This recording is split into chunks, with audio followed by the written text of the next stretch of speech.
Welcome guys to the Revive Stronger podcast. I'm your host as always, Steve Hall, and we have a special guest today that is Andrea Valdez from 3D Muscle Journey. So I think most of our listeners will know who Andrea is because you know Eric Helms, you know Alberto Nunez. The whole team have been on the show before. Andrea has actually been on the show way early on. And this time around, we'll have much better internet connection. We'll be able to talk a lot clearer. But for those of you who don't know who Andrea is and anything about her background, and I'll get Andrea to touch on this a little bit.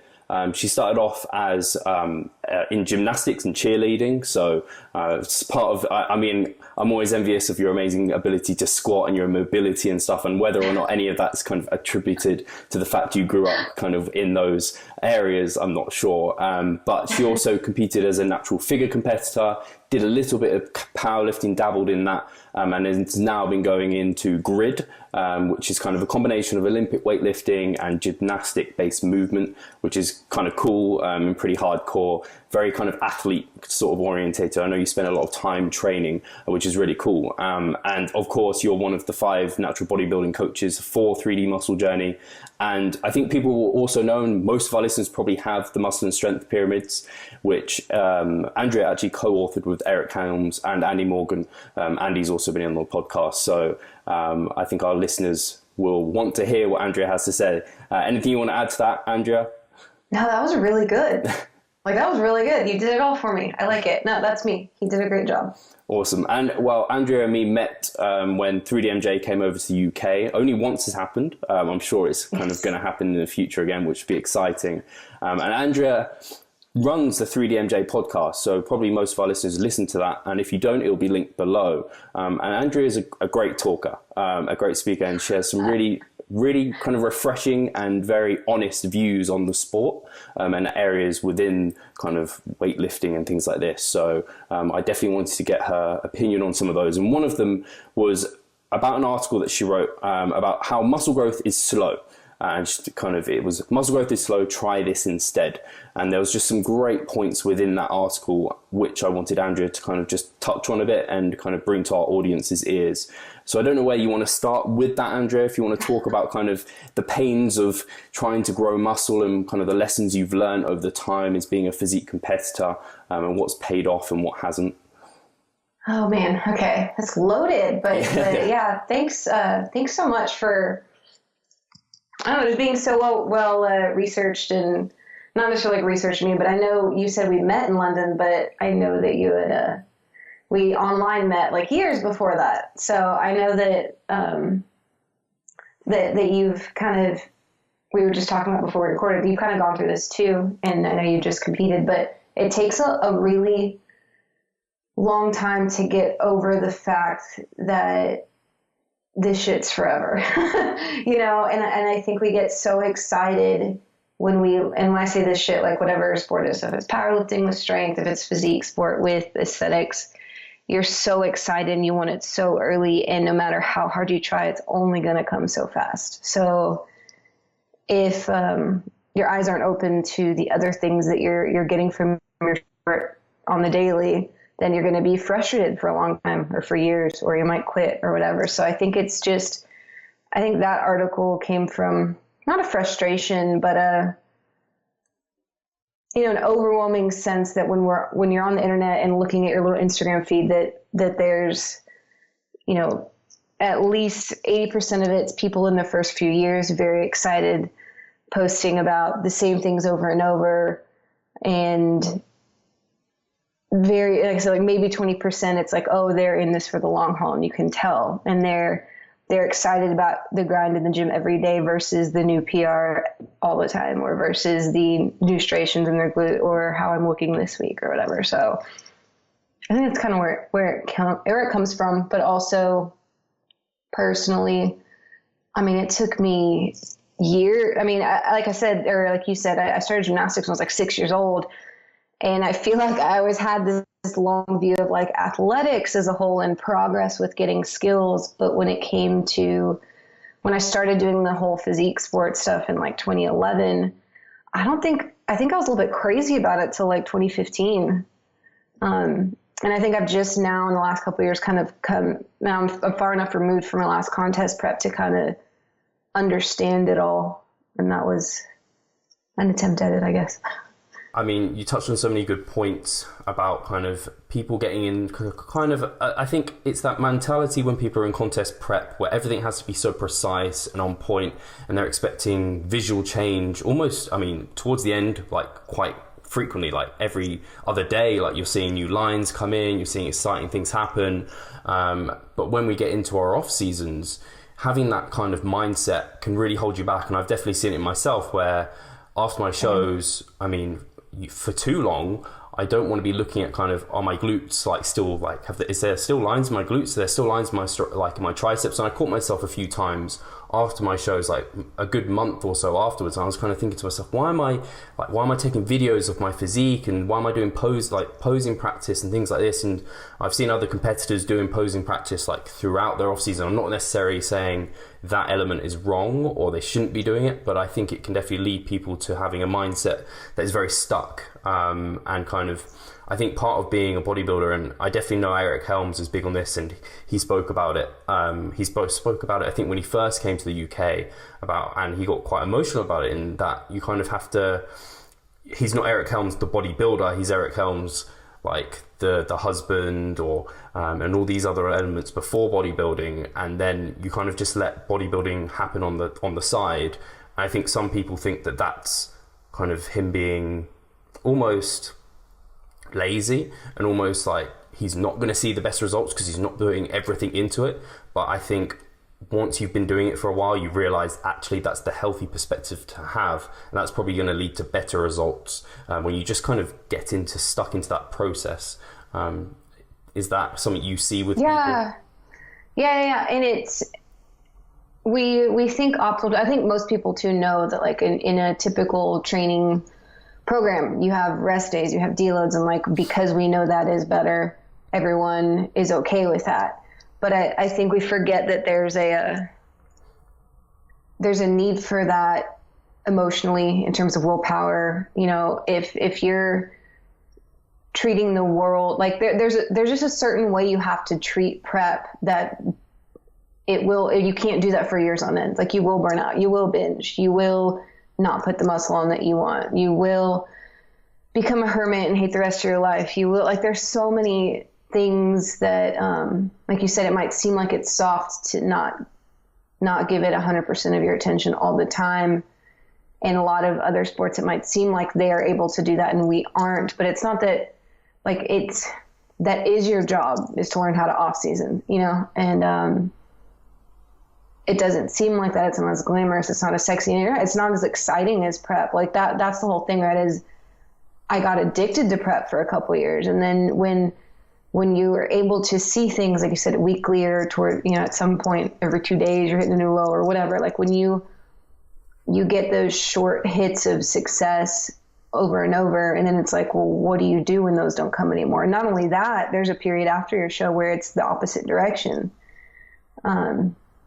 And like, Berto's real good at this, where at least now, right, and we just had a podcast come out where I talked to him about his current off-season plan or whatever, where he's somehow adopted this mindset where he's like, hell yeah, 2 more pounds this week. Like, you know, like, he's excited to gain. And I've observed that. Luckily, I'm not a like high level bodybuilder by any means. I'm the only one on the team that's not pro, but, because I'm around those guys and we have a lot of I coach pro athletes, right? And because I see that as one of the main differences is the people that see this as a career and are the best in this sport see gaining weight as their job, you know, and that doesn't mean they're getting fat.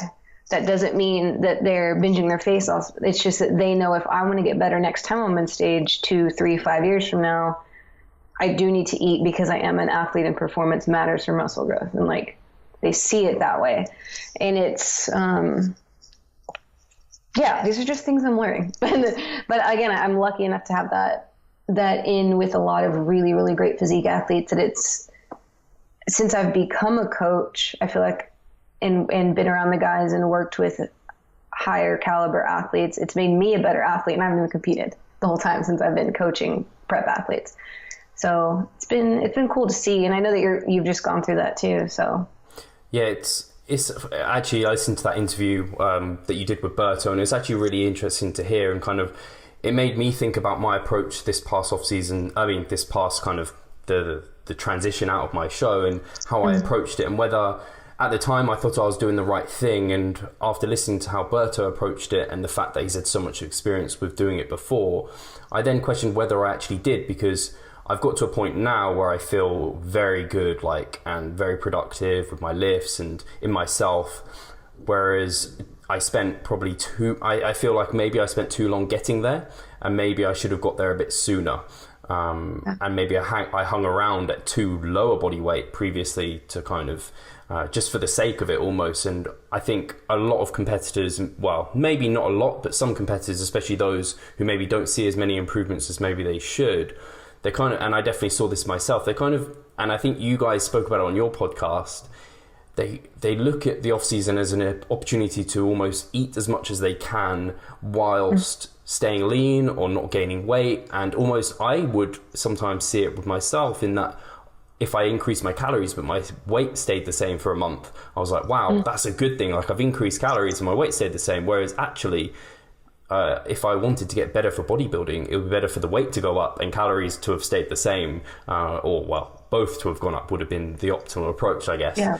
But I think it's hard because contest prep puts your mind so focused on food, on the scale going down, that you almost just want more food and you don't want the scale to go back up because you're scared kind of to gain that weight back again. And I know yourself, you were for a long time tracking quite precisely on MyFitnessPal and things like that. And I think it's only well, it might be a while now where you've kind of transitioned to being a bit looser with that. Do you want to talk a bit on that and how you kind of got to that point and what you've seen happen? Has it all been okay? Have you seen any changes within your kind of mentality and your anxiety, maybe anything along those lines? Yeah, it's funny that up until a couple years ago, like I haven't competed. I've been on the stage since 2013, and it wasn't until like 2015 where I stopped the daily tracking and weighing and all that stuff. But what's funny is in that 2-year window, like 13 to 15, I would always defend it because I could track and it was easy. And I don't think it was wrong either, because I know like Ian McCarthy has talked about this too. I don't think it was wrong because I honestly felt more at ease and at peace knowing everything that I was eating. Or like it would have been psychologically stressful if I didn't do that. It was just like a comfort zone for me. And the only thing to get me out of that, like I said, was kind of transitioning into this whole functional fitness thing, which it had me very, very focused on performance, but it was very different. Like I can lift on whether I'm dieted or not, like from prep or whatever. Like that was never the issue. But when I introduced like these conditioning pieces and these multi-workout per day things, I was like, for the first time in a really long time, being like, oh, this is what hungry is like. Because I just shut that off. I guess because food was always, okay, I have to eat. And I do it in these numbers because that's what I do. Like I was just like so mechanical about food for so long. And not that I didn't enjoy food or anything like that. I wasn't scared of food, but it was like its purpose was like, it was this part of my life that's purpose was for me to control my body weight. That was it. Or to control what I'm doing, you know? And when it ended up pushing myself performance wise to the point where it's like, I need nourishment or I'm going to pass out, then I was like, oh, okay. Like, and it was like this slow process. And it was like, even if I track, by the time my second workout or something would happen, I was like, okay, screw MyFitnessPal. Like I know I need like a loaf of bread. Like I was just like, so that I'm fortunate enough that was a thing that kind of broke the mold for me there. And from then on, I cared so much about my performance that food didn't matter as much. And I don't mean like I ate like an idiot, but when I was hungry, I ate more. And I think actually I did get a little heavier the first maybe 6 months of doing this. And then it was like everything kind of chilled out. And I've been the same body weight for like 3 years, give or take, few pounds, but pretty much, and my body composition has changed a lot, but it's always like experiences that make things change for me. Like, I know I've talked about on the 3D podcast that the only way I was able to even have like weekends of not tracking sometimes was because we went on this big vacation and I didn't gain weight and I didn't have to track. And I was like, oh shit, it doesn't have to be like this every day, you know? And then I was like, okay, but when I'm at home, at least I'll always track. And then it wasn't until this big shift in athletic goals in the type of training I was doing where it required more food. And I was like, oh, so this is what it's like. And what's funny is, I know before the podcast, you and I were talking about, I have some injuries that I'm working with and I've dropped down to single workouts per day and I'm not as hungry again. And I'm noticing that now. Like there was so many years where it was so like, it doesn't matter if I'm hungry or not. I'm totally like unaware of it just because I do what the numbers are. Yeah. And so it's been pretty cool to like oh my God, your body actually works. Like it's hungry when you eat food. Like after 5 years of not paying attention to that. And as a coach, or like realizing that on my own, right? As a coach in dealing with athletes, because I remember how difficult my post-contest period was. So I'm interested in the whole process, but like really emotionally attached to people's like exits from season. And it's like my favorite thing to coach people through because I know how hard it can be. And so there's been a lot of things that I've been working on with my athletes past couple of years. Like, and one of the biggest things is just like not weighing in so much. Like, man, we might have talked about this on the last one I was on, but it's been, I don't know, kind of a light bulb for me was like, okay, you like only collecting data when it super matters. Yeah.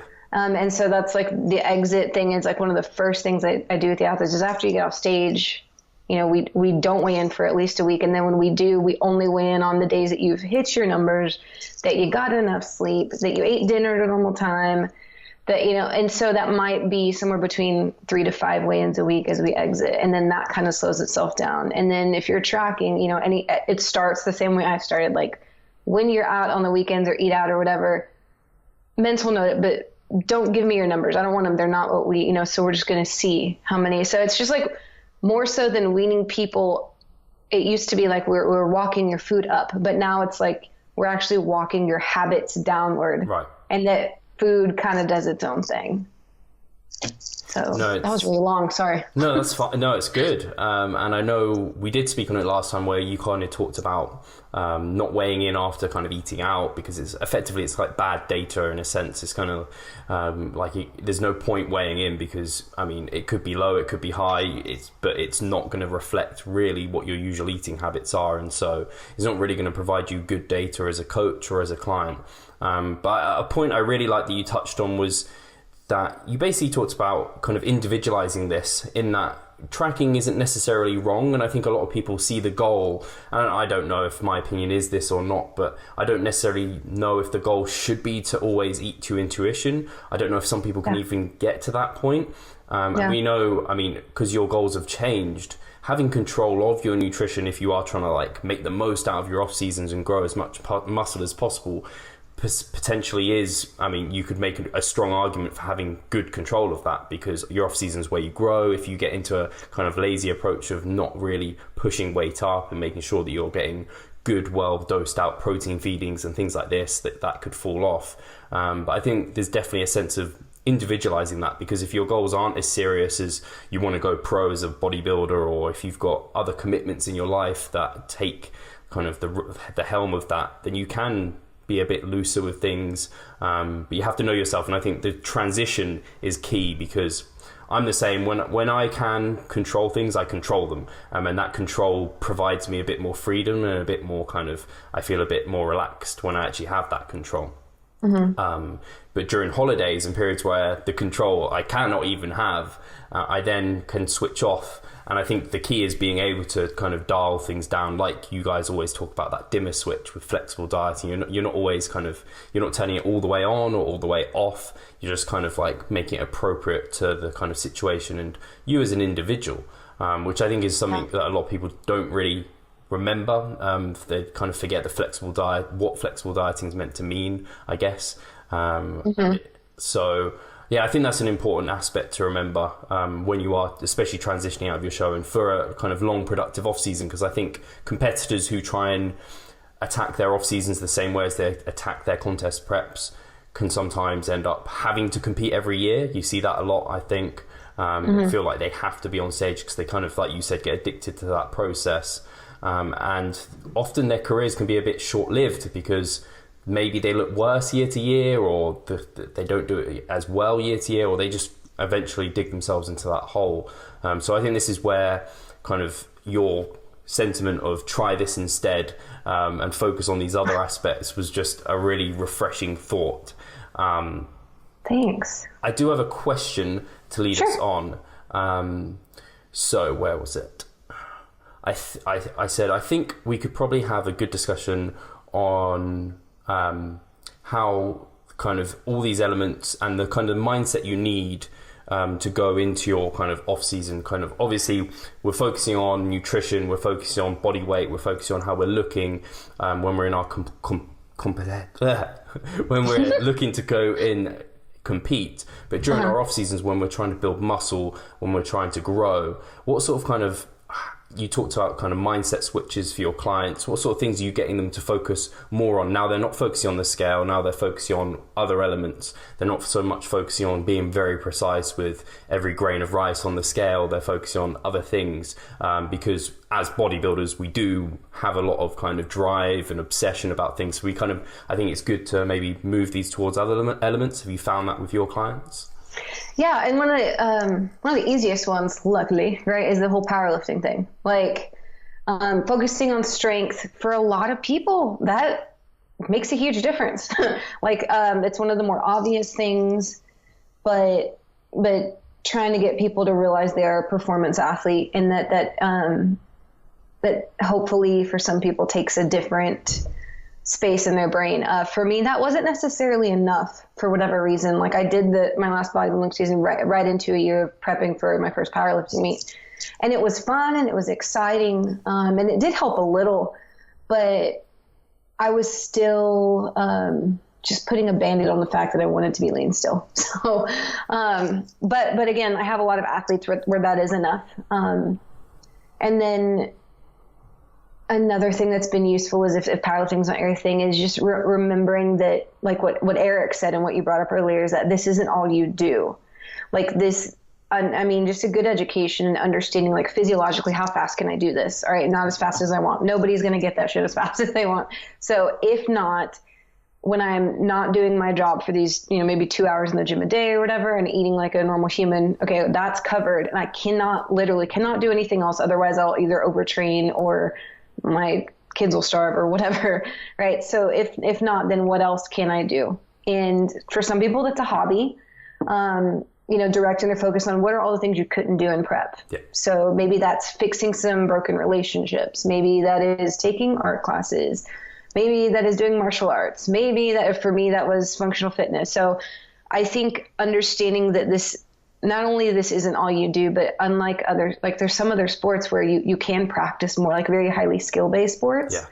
But with bodybuilding, it's like you lift and then you wait and then you lift and then you wait. And while you're waiting, are you a whole person? Or are you just sitting thinking about your next session? Which, not that it's bad to think about your next session, but if that's all you're doing, it's going to be really hard to,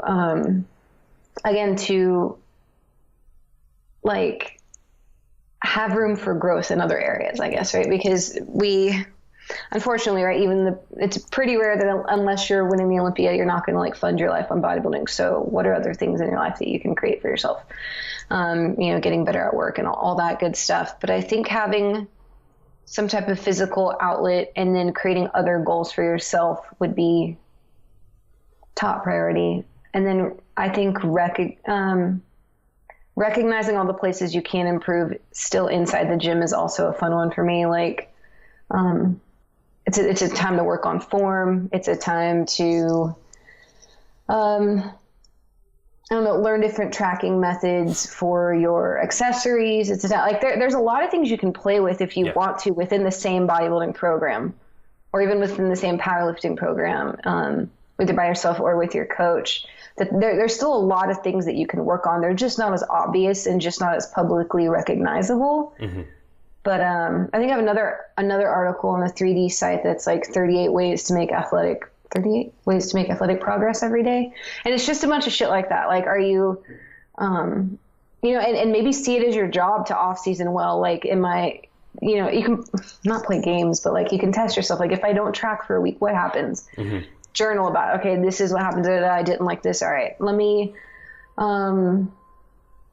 work on sleeping better. How do I get my habits better? You know, okay, my supplement, I keep forgetting to take my creatine. Can I do it 28 out of 30 days this month? Like, there's a billion things you can do if you're really understanding that bodybuilding, like, even, I'm like going to contradict myself. I know I said like, okay, there's only so much you can do in the gym and then out, but again, the non-obvious things could be something that keep you occupied and excited about it 24/7. So yeah. No, I think the points you made were really good in terms of, I mean, focusing on performance. I always say actually this to a lot of my clients when they're going through their later stages of contest prep.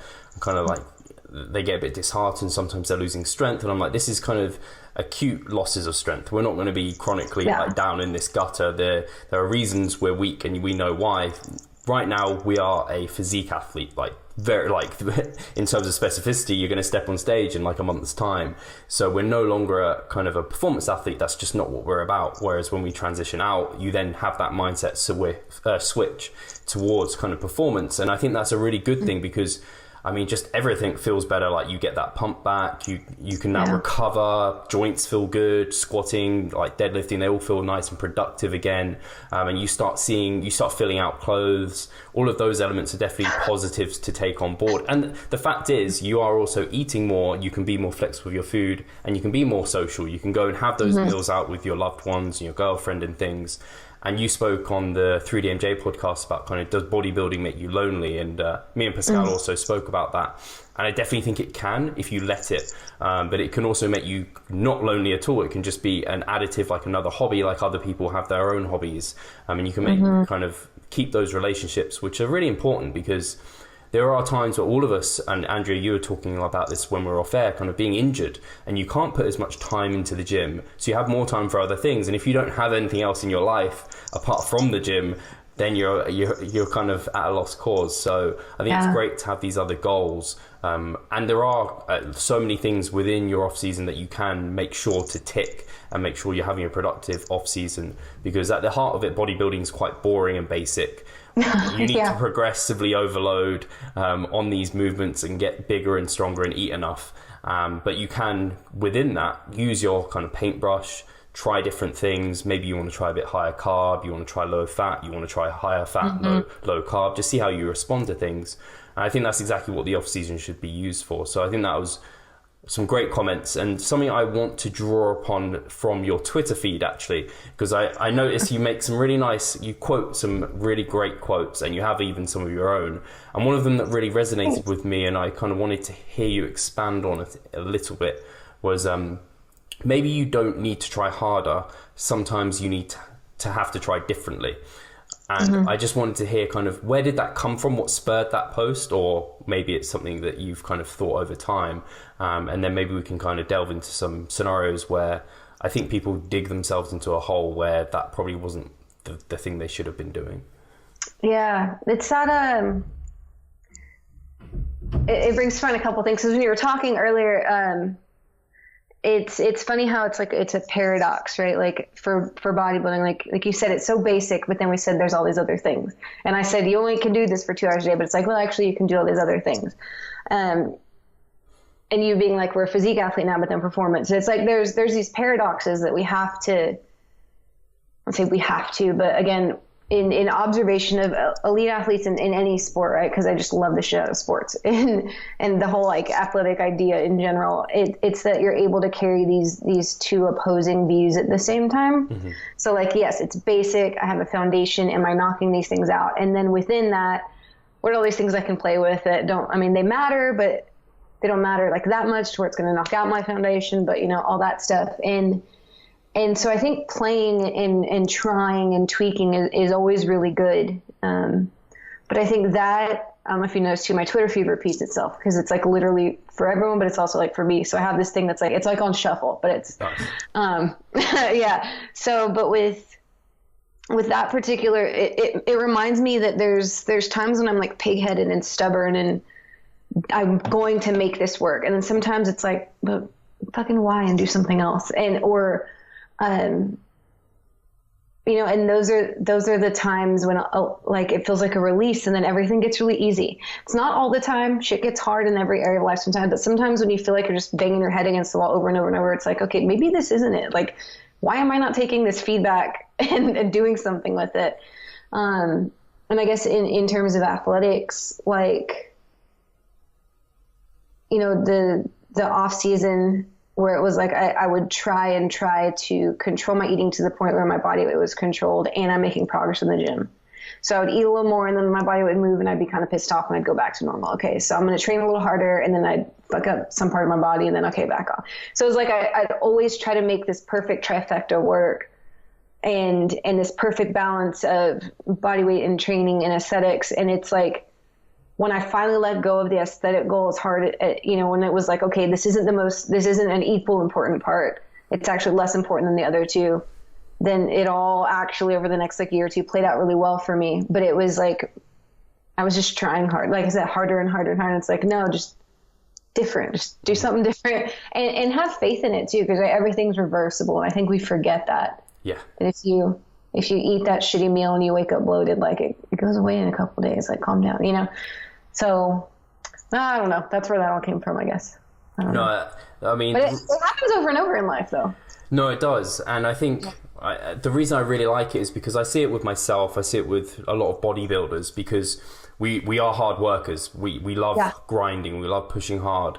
But sometimes that isn't the solution. And almost, I think you should try hard to make things as easy as possible, because things are going to be hard at some point. Like, you just are guaranteed contest prep is going to get hard. Like, if you're going to get to stage level of leanness, there's no doubt it's going to be hard. But why make it harder than necessary? Only make it as hard as you need to.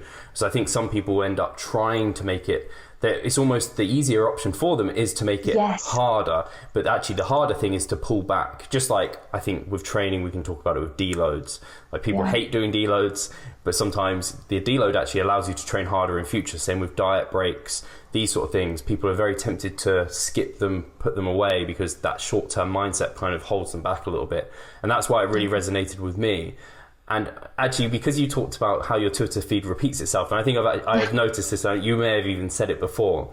I think there was a quote I got from you, and this is going to sound really silly if it's not, but I think it was from Dr. Zeus, and it was, those that matter don't that mind, was mine. And those that matter don't mind, those that don't matter mind. Or it might have been the other way around. Those that mind don't matter, and those that matter don't mind. Yeah. That's that was on my feed. Maybe did I take it off? I don't know. But that's another note, because it's all like a note to self thing. It's like, if the people that really, really super care about you and that you need in your life, whatever choice you make, whatever dip you get yourself into, whatever social isolation a prep can bring, if you care about that relationship and you communicate how hard it's going to be and they understand or whatever, they're going to be there at the end, right? So it's like, there's that. And then on the opposite end, like if someone's giving you shit for gaining weight 5 pounds 2 weeks after your show, and like, oh, she's getting fat. Cause I already did that on YouTube.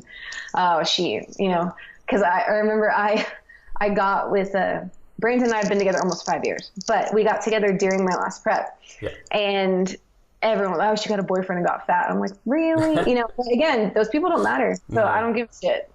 I did give a shit, but it was hard, but that's like a note to self. Yeah. That, I don't know if that has to do with prep, but there's this circle of people who I give a shit about has gotten smaller, and the negative shit tends to go out of my life a little better when I just don't care. It doesn't actually leave, but I just don't care. Because those people don't matter. Mm-hmm. So, yeah. No, I think the reason I really liked it, and I think people on listening will appreciate it, at least, because I think we have a lot of listeners who do post on social media, kind of, whether it's their physique, whether it's their training, whether they're a coach or not. And people are negative. You get those negative people, the quote unquote haters. And I think whenever I hear this quote, it just makes me feel so much. it makes me think about the people that I care about and the people I care see, like when I see Eric Helms like a video of mine or something, I'm like, that means so much more than a negative comment. Like that negative comment doesn't like it shouldn't matter because it doesn't matter really. So I just think it's a nice thing for a lot of maybe more so our younger audience to hear, because I think it will make them realize that kind of just be themselves and really kind of take care of their relationships. It's not a way to block people out, but it's a nice kind of, I just thought it was a good quote. So I don't know if there was anything else you wanted to touch on in terms of kind of mindset in the off season and making the most out of it and kind of muscle growth being slow. Otherwise we can jump towards some of the questions we got from my Facebook group, if you want to go into those. Cool. Yeah, let's do it. I think you'll enjoy these. So the first one is from Peter, and he asked, because yesterday, and we're recording this the day after International Women's Day, so he said, what adversities or challenges have you seen or come up against as a woman in the fitness industry? And how are you / did you overcoming them?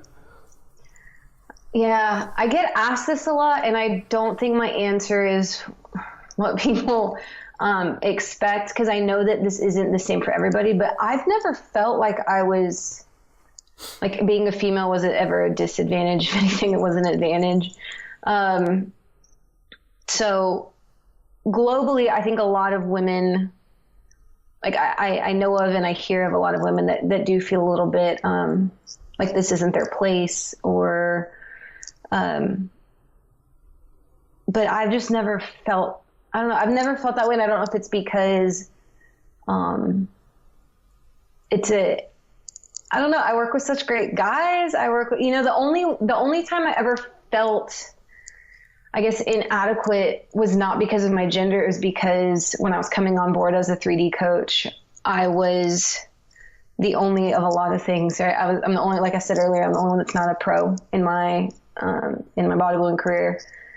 I am, at the time, especially, like my physique's changed a lot the last couple of years, but at the time I was in that rut, and I didn't feel like I looked the part really well. I wasn't as famous as Berto and them. I just, there was a lot of insecurity in that area of my life, and not really before, not really after, and never with the guys. Like the 4 men I work with are fucking incredible, and they've been my friends and heroes for a long time, and they worked with me through that stage, but it was never because I'm a girl. Now, I did, for a little bit, until the podcast really took off, I would worry that male athletes who were assigned to me would be like, damn, like I'm the girl coach. But I don't feel that way anymore. But I did. Yeah. So it was never like I feel unworthy. It was always like externally, like, what does the internet think about my dumbass being the new coach? Or what does this male athlete think about the girl being his thing? But again, if I were to say how I overcame that, or I was just gained more experience, and the podcast has helped a lot. Yeah.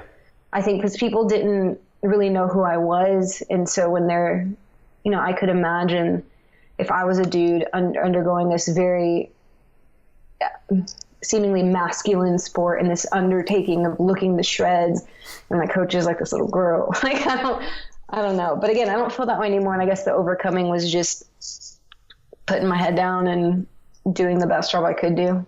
Yeah, I think I can relate to that in that I don't know if it's the right term for it, but kind of like imposter syndrome. Mm-hmm. Kind of you feel like absolutely. A bit of an imposter. And I think I felt like that for a little bit in terms of kind of when I was trying to put out informative content and kind of put myself out there, put videos of myself, my physique. Mm-hmm. And I felt a bit like I'm not a pro bodybuilder. I haven't got the best kind of most muscular physique. I'm not the most shredded. And it kind of put me off. But I think what helped me, I think, is also what helped you was the podcast, but more so talking to like Mike Israetel, also Eric, kind of more on a one-to-one level, and just realizing like they're normal people too. They respect my opinion, and if they respect my opinion, that's really all that matters. Kind of if they respect it, then I mean a larger audience should as well. And I think the fact you've got those 4 guys who all kind of sing your praises, like that should be enough confidence, I think. But that was, I'm really glad. It wasn't for a long time. I was like, oh God, you know, like I felt really out of my league, but, I understand your imposter syndrome too, because I think, a lot of us, I say us, but like people coming up in the fitness industry assume like, if I'm not, poor Eric, or picking on, if I'm not Eric Helms and don't know all that shit, then I'm never going to be good. Yeah. And it took me a while to realize, or not, I say a while, but it was actually before I came on, but like I knew from my previous history, I know I'm a good coach. Like, I worked with gymnasts for like a decade before bodybuilding. I know it's a different sport, but I know that the skill of coaching does not rely on whether I can repeat facts and numbers. And I think it's a real big fallacy of the fitness industry of like, can this person give me direct answers and solve my problem is not the same as can this person coach me through a prep. Yeah. And I think as a whole, the industry is understanding that better, or maybe just our niche of natural bodybuilding as we've grown up in it. But for a while, when I was, I say younger, but when I was trying to learn about bodybuilding and do it on my own, it was always like, where are the articles that tell me how much I should be eating and what time I should do it? And, that can tell me what the research said, blah, blah, blah. And then, that works for a little bit, but then when you realize like, oh, this problem is actually my brain and the fact that I can't get through this thing, or like emotionally, I can't get through this thing. And then it's like, you appreciate the nuances and you understand how to get yourself and other people through it better. It has nothing to do with you quoting the study that came out last week. And that was, and again, I think that's something that the podcast has helped all of us with and I say us, like 3D, delivering the message of like, every single one of these shows is 1 to 2 hours of a conversation, because that's what coaching is the conversations.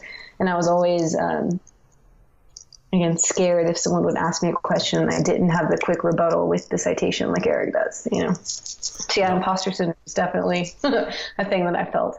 I love that, because I think that's something a lot of coaches will need to hear, and to realize we aren't researchers, we are coaches. And that is like, maybe a researcher can't actually coach someone, and we aren't dealing with machines that there's precise inputs and outputs that just give a direct result. There's so many things, there's environment, and kind of everyone's got a different environment, and it just makes everything so much more complicated, different histories, backgrounds, where they've come from.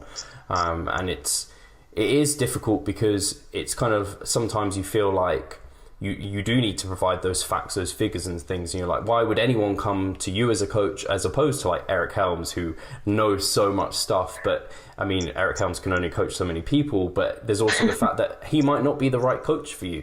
I'm sure he can coach a lot of people very, very well. And we all love Eric, but there are kind of... Yeah, and he'd be the first to say that he's not a perfect fit for everybody, so yeah. And I think it's really great that he came out with the kind of, I think it was like the 5 qualities to be a good coach, and the kind of knowledge and fact thing was like number 3 or something, and the first points were very much down to kind of how can you relate to people, are you actually a people person, like being able to read emotions, all of those elements, which I think are very important.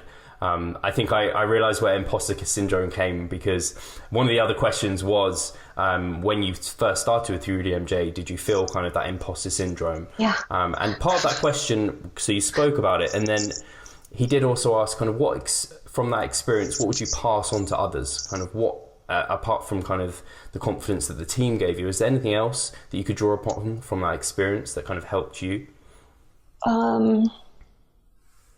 This might be the try differently thing. Like it might be the fact that, okay, like realizing, okay, I have a good foundational knowledge. I understand this and I'm a good coach. Okay. Got that. But then like, I can't just sit here and put out the information. I mean, I could be like, all right, let me look up all these studies and make a very informative article. But it was like, understanding where my strengths were, and showcasing that. And it wasn't even like really on purpose, but I think if anything that the guys allow it, right? And it was just finding my place in the world, as far as where can I help the team, which therefore helps me, which therefore will practice me out of this feeling.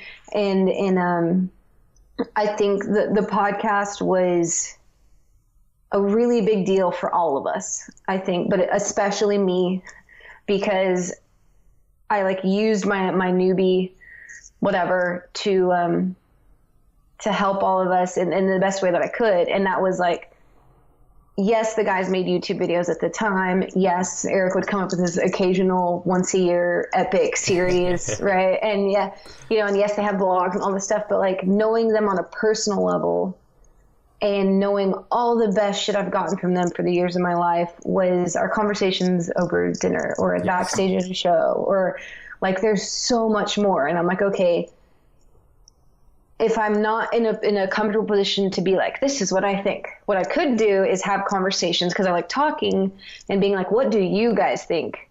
And then bouncing that back and forth. I mean, I think everyone does that with their own podcast or whatever, but I think it was important from the get-go with me. And I didn't even want to be the host. They actually said, like, you should. But then I was like, okay, this is going to be good because it connects us on a team level. It's a place where I can provide value to my 4 incredible teammates who have already given me so much, is like give them and it over time gave me a place where people half gave a shit about what I had to say, and I didn't feel so dumb. I still feel dumb a lot of the time, don't get me wrong. Like, and I think that's one thing, is like, it's not like it's completely over. Sometimes when I'm guests on people's podcasts that don't know me as well as you, they'll ask me questions and I'm like, I don't know. I'd have to look it up, because that's what I do in my, I get a report from my athlete and I can generally tell them what I think as far as coaching. But if they ask me something I don't know, I know how to research and look it up. Yeah. But when it's on a podcast, I'm like, you don't know me, huh? Because I'm not Eric, And so I do still feel like stupid sometimes, but I think that, again, that's a whole try differently. Like, okay, I can't shove myself onto people and be like, yeah, see, these guys think I'm great, but I can highlight them while using my skill set of never shutting the fuck up, hopefully. And it's, I don't know, it's helped a lot, but that's all I can do, right? Is knowing like where I fit. That's the best use of my skills at the time that have over time helped me to feel like I belong a little bit better. Mm-hmm. But of course I couldn't do it without the guys' support. I think the key thing I took from that is kind of knowing your strengths and also being honest about it, because I think a lot of us or a lot of coaches can sometimes, they try and fill someone else's shoes that isn't their own, and they then try and come out with smart stuff, and it's kind of half of it's maybe correct, half of it's not so correct, half of it's a bit misunderstood, and it ends up them not really feeling confident about it. And I am always along the thought of that whenever we put something out as kind of Revive Stronger, that I should feel confident about what I'm putting out. I should be able to understand most of it, at least, at absolute least most of it, if not all of it. So I think that's something very important to take away. So another question we've got onto is from from Fabian, who you might know. He is coached by the Godfather, so he's coached by Jeff Alberts. Yeah. So he asked, how do you deal with clients? And he said, in brackets, girls. So let's specify this to girls or females that want to lose weight but are already on kind of 1,200 calories, so a low intake, and they want to gain muscle. Would you try and ramp up their calories slowly so they gain weight? I kind of want it's a long one and it's not particularly well written. So I think it's kind of females who are on low calories, who are maybe a bit afraid of kind of weight gain, but they kind of need to. Is there any methods you found to kind of get the most out of them and kind of convincing them? I know we kind of already spoke on this a little bit. Yeah, so it depends on why that person is that way. So I think with me, the most important thing is I won't start an athlete without a Skype, again, because I know my strengths. I don't have a canned answer for that, but I would talk to the person and see if this is even a problem. And if it is, why is it a problem? So for instance, if someone, maybe this female isn't eating a lot because she thinks she's training hard but she's not, like maybe she's doing, the bajillion rep workout and no heavy lifts. So maybe she really isn't that hungry. maybe this is very new to her, so there's that. But there's also the girl who really is pretty jacked and is afraid to get unlean and actually is having emotional problems with this. Like, I would treat that very differently. So it's like, are they actually under eating to the point where it's shooting them in the foot? Do they just not know better? Mm-hmm. Do they know better but are coming to me because they don't know how to get themselves out of this rut? They can't coach themselves out of it. I've been in that position. So I can't give a straight answer, but I think it's important to consider how this person got there. And then, okay, so this is their situation. I fully understand it now. And then it's like, if there is fear associated with eating or weight gain, where is that fear stemming from? And how do I meet them in the middle to make, maybe,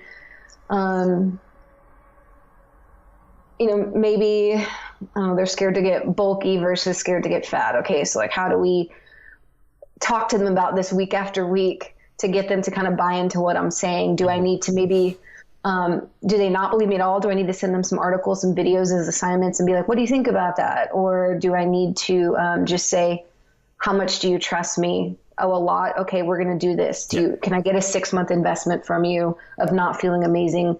And then we'll go ahead and do that diet if you want, like bargaining or whatever, right? But there's no straight answer to it, but I think we need to understand where they are, how uncomfortable you can make them, and then monitoring them very closely to where you don't throw them over the edge, because I think that's really common is someone can tell you, I'm real comfortable with this, but then 3 weeks in, they're actually not, but they don't want to disappoint you. So they actually won't tell you. So there's a lot of moving pieces there, but I think, the understanding that there's not an answer for that, that you got to find it depending on the person. I really like that response because I've had it with clients before with females who kind of they're kind of stuck in that rut where they're on low calories, they're not losing weight, and they don't know what to do, and they come to you for fat loss, and you're kind of like, you kind of have to earn this. And I think the element that you touched on that I found helped me was just getting their trust. They've come to you because they trust you, and so kind of it's literally that moment of if you know the movie Aladdin, it's kind of like, do you trust me? Like, come on my flying carpet, and we'll get some fat loss in future. So yeah, I think that element of trust is so important. And then, like you said, knowing the individual, can we ramp things up slowly, fast, or what's best for them, and kind of almost hand holding that process. But knowing there's kind of light at the end of the tunnel. So.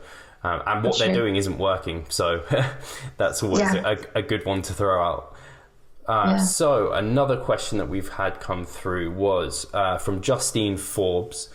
She said, do you gain / lose fat in different places with subsequent mass and cut phases? So I don't know if you want to answer that specifically to yourself, if you've noticed kind of after you've cut down and then maybe after when you competed, do you gain fat in different areas? Have you seen kind of fat redistribute after certain periods of time? Personally, yes. I don't know. And we as a team talk about that a lot and have seen that with our athletes. Yeah. But I don't know of any like literature or, again, being honest, I don't know if that's like a legit, like scientifically proven thing, but anecdotally, I know the 5 of us 3D coaches have talked about it. That is a thing. And personally, in my whole life, including now, right, I hold my weight in the middle most of the time. Like my arms and legs stay fairly lean up until about mid thigh. And then, actually no, you know how most girls have like wider hips and whatever? I have like a dude bod, like I'm just like a stick, except, the last 2, when I come out of diets, I'll get little like butt fat, like little saddlebags. I know I'm like exaggerating because it's on my body, but like that's how I feel. Like usually my weight holds in my stomach, but on the way out, I have a video on YouTube too, my last thing, where I'm like squeezing like my saddlebags that are like maybe 2 pounds each or, but it's still, it took a while for that to kind of settle down. But yeah, I think it's something that we commonly see. That's my personal place. And then it always seems like it comes on like squishier too. Like you could weigh the same from 3 months out of your show to 6 months out of your show, but I think you'll probably look different. You'll look a lot harder. Things just kind of settle down. I don't know if that's related to stress. Yeah, you're nodding your head like you experienced that too. Like it feels real jelly at first, and then it like chills itself out. Yeah. I think that happens in off seasons, just generally kind of, you could be 180, but then after a few months you might still be 180, but it's like a harder, like it just, I think actually even Berto might have said there's no better term than kind of hardening. You just kind of harden up. Yeah. Yeah, so I think I find comfort in that. Sometimes I'm like, what is this weird shit? I'm like, yeah, it'll be all right. Like we'll examine it again in 3 months. Usually 3 months later, it's like, oh, okay, that's not bad. Yeah, I think I don't think there is any particular literature on it anyway. From what I've heard, other kind of guests on the show when they've talked about it. So, and you've obviously discussed it with 3D. So yeah, I've seen it with myself. I've seen it with clients. Loads of people have experienced it. Yeah. I don't think it's interesting. I don't know how much kind of you can use that kind of information. Anyway, on to the next question, if that's okay. Danny has asked, Andrea, can you speak to the psychology of adherence in regards to physique athletes? Specifically, you mention a place where you go mentally. Can this be cultivated? Your thoughts on this subject? Okay. Like being able to adhere? Is that what he means? Like, lack of adherence, or convincing yourself on adherence? Sorry, can you repeat that part about adherence? Well, he said, did you talk about a place that you go mentally? Because he kind of touched on, you mentioned it. Do you remember talking about a place that you go? Maybe. I don't know if there's like a specific place, but I think there's like one thing that I know differs between me and like, I think, say, Jeff on the podcast a lot. Like we'll talk about how, like you mentioned earlier, that he has a real good dimmer switch. I have like on off. Right. So maybe that's what he's talking about in the fact that like when it's like, okay, prep starts this day, then like that's when prep starts, and that's just fucking it in my brain. Do you think that's what he's talking about? I don't know. I'm not sure. Maybe? Okay, we'll go with that. He said the psychology of adherence in regards to physique athletes. Obviously, we talked about that kind of in your off season, and whether you can talk about the psychology of adherence during your contest prep. Yeah. Well, I'm not a psychologist, so I can't speak to the literature and like these are things that they say you should do. But what with me and adherence, like I said, I know it's go time, and when I just don't see it any other way for those whatever amount of weeks or months. Like I don't question it. Maybe it's easy for me to like, because I have a coach. Like, I think that always makes it easy is like, this person said to do this, therefore I'm not. I think that definitely, when I look at my 2011 prep by myself versus my 2013 with Berto, it was, I never had adherence issues, but I would change my plan a lot on my own. Right. And with Bert, with a coach, I think it made it 10 times easier to follow through with everything, because it was like, this is my assignment and I have to do these things. And sometimes simplifying it would help a lot too. Cause you think like, well, did I do this? It's like, no, did I do the training I was supposed to do today? Did I hit my macros? Then that's it. Yep. That's it. You did your 2 things, you know? And so I don't know. I never saw it any other way. As far as maybe, I don't think anyone who decides to go under a prep doesn't love the gym. So I don't think going to the gym would be the adherence issue or getting your training done. But I'm assuming that would be nutritionally. I'm making a lot of assumptions on this.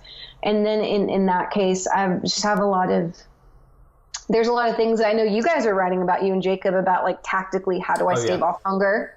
How do I stave off hunger? And there's a lot of tactics there, which I'm sure y'all could go and I'm sure Revive Stronger probably has a few articles on it.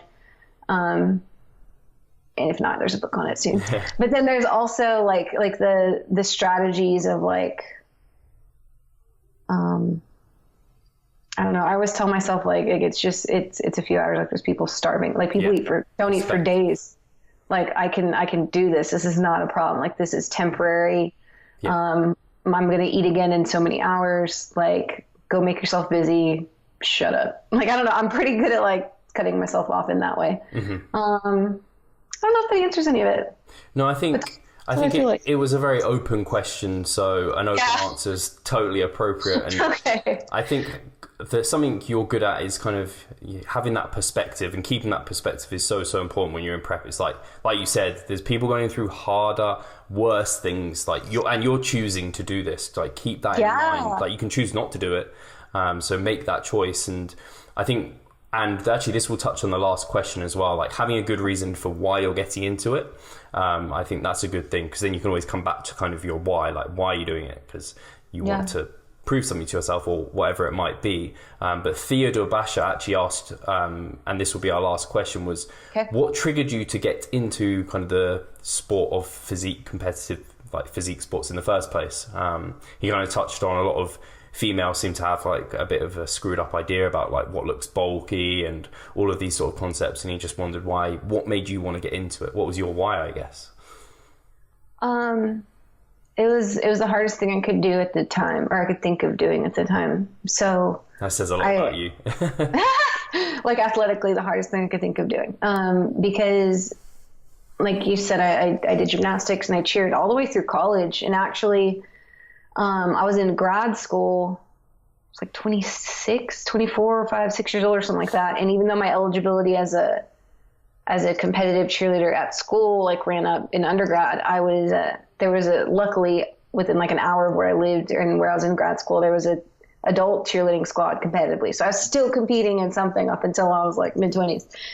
And then that was over, and I was in grad school for exercise physiology. So I was really studying this like on a physiological level, and I was getting real like interested, and I was and so I was doing different things in the weight room. Like, at the time I was still because I loved flipping, I would love boot camps. I loved running. I just loved moving. Right. And then it was like this whole like actual physiology of muscle growth that I was learning about. And then I was actually teaching classes, like in grad school I had to teach, and they were in the gym, and I would teach individual fitness next to the guys that were teaching weightlifting. And I started lifting with those guys. And even though I had this athletic background, I could see like little bitty shoulders coming in, and, like, I was seeing visible changes for the first time in a long time.